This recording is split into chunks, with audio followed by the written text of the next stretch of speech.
नमस्कार, vision change India में आपका स्वागत है। मैं मीनाक्षी।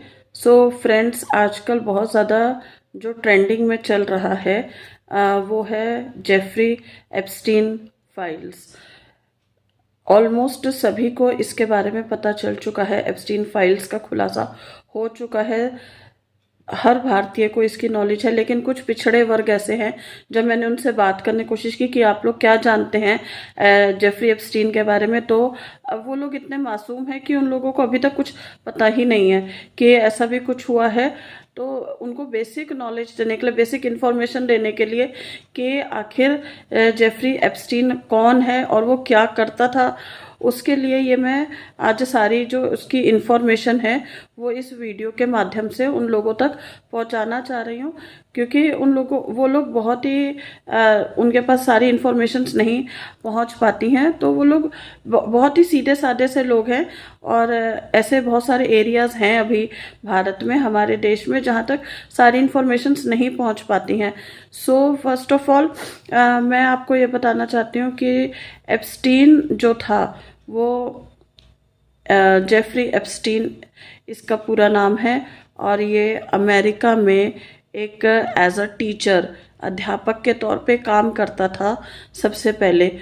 उसके बाद इसने वो काम छोड़ दिया और उसके बाद इसने फिर एज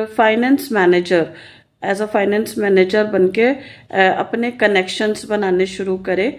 बड़े बड़े उद्योगपतियों के साथ इसने अपने कनेक्शंस बनाए, ठीक है, उनको अपने ट्रस्ट में लेना इसने शुरू करा। बड़े बड़े उद्योगपतियों के लोगों के जैसे जैसे ये टच में आने लगा, फिर इसने अपना असली चेहरा दिखाना शुरू करा, ठीक है। अपना कुकर्म और हैवानियत का इसने ऐसा रूप दिखाया कि जिसने भी सुना, जिसने भी इसकी वीडियोस देखी हैं, इंसान की रूह तक कांप गई है। इसके ऐसे ऐसे ऐसे कारनामे सामने आ रहे हैं।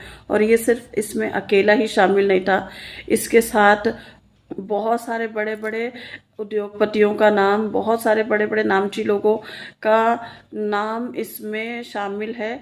और ऐसा ऐसा कुकर्म ये करते थे, हैवानियत जिसे कहा जाता है कि हैवानियत भरे काम, ये अपना धंधा इसने शुरू कर दिया था अपने प्राइवेट आइलैंड पर। वो भी अमेरिका में स्थित है। दूर से देखने में ये लगता था कि बड़ा ही लग्जरी बेस्ड जो है वो आइलैंड है, लेकिन ये पूरी तरीके से प्राइवेट आइलैंड था। ओके, इसका ही, जेफरी एप्स्टीन का ही ये आइलैंड था। और यहीं पे ये सारे कुकर्मों को अंजाम देता था।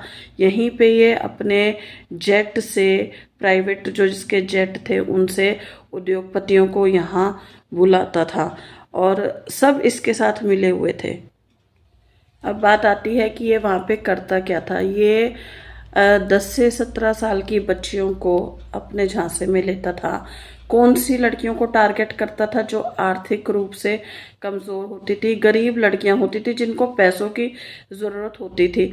तो ये उनको कहता था कि कभी कोई जॉब बताता था, कभी कोई जॉब बताता था कि हमको मसाज करवानी है, हमको असिस्टेंट सेक्रेटरी की ज़रूरत है, हम आपको ट्रैवल में काम देंगे। मतलब बहुत तरीके के जॉब्स का झांसा देकर और फिर उनको अपने प्राइवेट आइलैंड पे ये बुलाता था। अपने ही जेट के थ्रू बुलाया जाता था। और वहाँ पे ये सारे जो मिलते थे लोग, ये सब खूब अय्याशियाँ करते थे इन बच्चियों के साथ।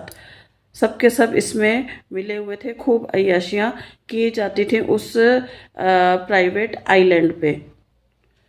साफ अक्षरों में कहा जाए तो इन बच्चियों को एक्चुअली गुमराह करके लाया जाता था। और यकीन नहीं मानेंगे, वो बच्चियां चीखती थीं, चिल्लाती थीं। और कई दरिंदे ऐसे थे जो इन बच्चियों को नोचते थे, उनके शरीर से खून निकलता था। और फाइल्स में ये भी सामने आया है कि कुछ दरिंदे तो बच्चियों का मांस तक नोच के खा जाते थे। ये भी खबर है कि हैवानियत के दौरान अगर किसी बच्ची की मौत हो जाती थी तो वहीं पर उस पर सल्फ्यूरिक एसिड डालकर उसी आइलैंड पर उस बच्ची को ख़त्म कर दिया जाता था, ताकि इनके अगेंस्ट कभी भी कोई सबूत ना मिले। Day by day in files, ये धीरे धीरे फाइल्स ओपन हो रही हैं और इनमें ना जाने कितने लोगों के नाम शामिल हैं और किस किस के और खुलासे होने वाले हैं।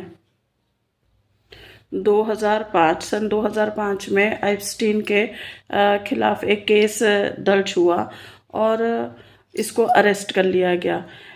एप्स्टीन ने वहाँ पे कबूल भी कर लिया कि हाँ ये सब मैंने करा है, उसने सब कुछ एक्सेप्ट करा। उसको जेल भी हो गई, कुछ लोगों की कृपा रही, बड़े लोगों की कृपा रही, और 2008 में इसको जेल हो गई और कुछ ही महीनों के बाद ये जेल से फिर वापस आ गया, इसको बरी कर दिया गया।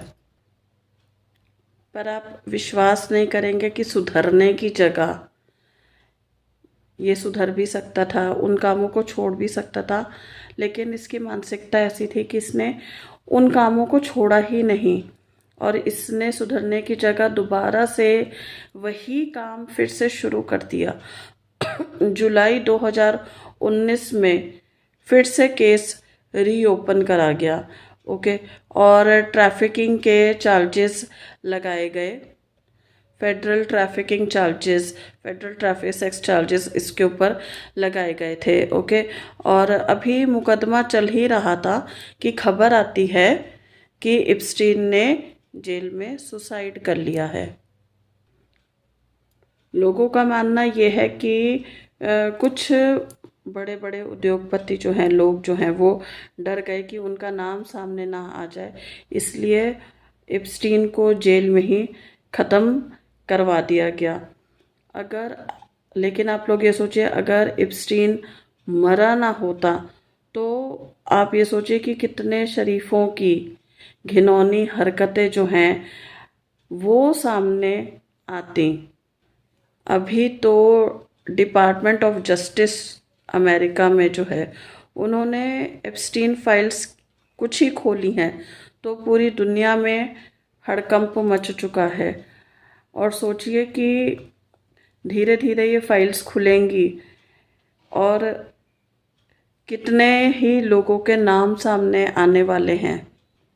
मैं सिर्फ इतना ये कहना चाहती हूँ कि एप्स्टीन तो चला गया इस दुनिया से, ओके, उसने सुसाइड करा या उसको मारा गया, लेकिन इससे भी ज़्यादा बड़े हैवान वो लोग हैं जो ऐसे कुकर्म करने के बाद, इतना हैवानियत तक जाने, उस लेवल तक जाने के बाद भी अपने आप को सरेंडर नहीं करे हैं और अपना नाम छुपाने में लगे हुए हैं। शर्म आनी चाहिए ऐसे लोगों को। बस आज मैं इतना ही बोलना चाहती हूँ। और क्या क्या लेटेस्ट इन्फॉर्मेशन मिलती रहेगी, लेटेस्ट फाइल्स में जो जो इन्फॉर्मेशन आती रहेगी वो मैं आप लोगों के साथ बहुत ही सरल भाषा में कोशिश करूँगी शेयर करने की। Thank you very much.